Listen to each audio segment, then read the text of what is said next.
Pada pemilihan kepala daerah serentak yang akan dilaksanakan November mendatang, PJ Gubernur Sumatera Selatan minta ASN di lingkungan Pemprov Sumsel untuk bersikap netral.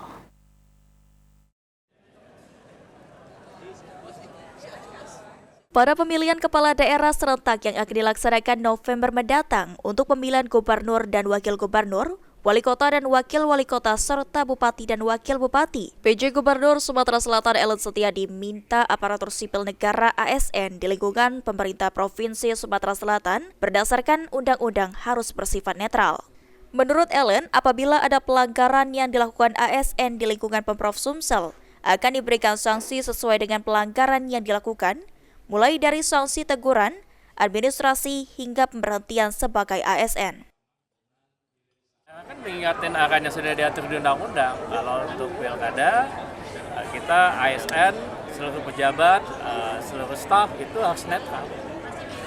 Kalau tidak netral akan ada pemeriksaan, sanksi dan lain sebagainya. Sanksinya apa yang bisa diterapkan Pak untuk yang tidak netral? Ada diaturkan semuanya, mulai dari sanksi kepegawaian dan lain.